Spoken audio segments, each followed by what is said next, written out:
আমার সাহাবীরা, তোমাদের মধ্যে এমন কেউ কি আছো আজকে তোমরা অসুস্থ লোকের সেবা করেছো, প্রতিবেশীর সেবা করেছো, এমন কেউ কি আছো? সাহাবীরা শুনতেছে। এর মধ্যে আবু বকর সিদ্দিক রাদিয়াল্লাহু আনহু দাঁড়ায় বলে, ইয়া রাসূলুল্লাহ, আমি আমার প্রতিবেশীর খবর নিলাম, এর মধ্যে একজন অসুস্থ, আমি নিজে হাতে খেদমত করেছিলাম। সাহাবীদের মধ্যে সর্বশ্রেষ্ঠ সাহাবীর নাম কি? আবু বকর সিদ্দিক। সব সাহাবীরা যখন চুপ, তিনি তখন বললেন, আমি তো প্রতিবেশীর অসুস্থতায় খেদমত করেছি।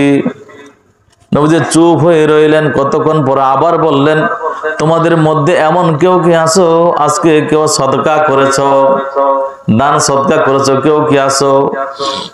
কেউ বলে না, চুপ হয়ে গেছে। আবু বকর আবার বলে, লাব্বাইক ইয়া রাসূলুল্লাহ, আজকে এই কাজটা আমি করেছি। সুবহানাল্লাহ। নবীজি চুপ করে রইলেন। আবার ডাক দিয়ে বলে, তোমাদের মধ্যে এমন কেউ কি আছো আজকে কেউ সিয়ামগ্রস্ত অবস্থায় আছো, নফল রোজা অবস্থায় আছো, কেউ কি আছো? কেউ কথা বলে না। আবু বকর সিদ্দিক রাদিয়াল্লাহু আনহু আবার হাত উঠায় বলে, ইয়া রাসূলুল্লাহ, আজকে আমি রোজা আছি। সুবহানাল্লাহ। নবীজি চুপ করে রইলেন। কতক্ষণ পর আবার ডাক দিয়ে বলেন, ও আমার সাহাবীরা, তোমাদের মধ্যে এমন কেউ কি আছো আজকে কোন জানাজার মধ্যে তোমরা গিয়েছিলা? মনে রাখবেন, জানাজায় কি চাইলে যাওয়া যায়? মানুষ না মরলে তো আর জানাজায় যাওয়া যায় না। আগের তিনটা তো করা যায়, খোঁজ খবর নেওয়া যায়, অসুস্থ লোক মাঝে মধ্যে পাওয়া যায়, আমরা খবর রাখলে যদি রাখি তাইলে পাইতে পারি। নবীজি বললেন, কেউ কি আছো এইখানে যারা আজকে কোন জানাজায় শামিল হয়েছো? কেউ কথা বলে না।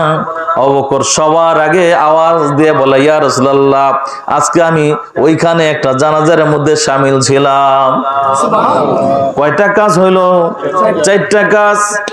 প্রতিবেশীর খেদমত, অসুস্থ লোকের খেদমত, প্রতিবেশী অসুস্থ, সাদকা, রোজা এবং জানাজা। নবীজি চারটা কথা বলার পরে নবীজি সাল্লাল্লাহু আলাইহি ওয়াসাল্লাম বলতেছেন, ও আমার সাহাবীরা শুনে রাখো, এই চারটা কাজ যার আমলের মধ্যে থাকবে তার জন্য জান্নাত। সুবহানাল্লাহ।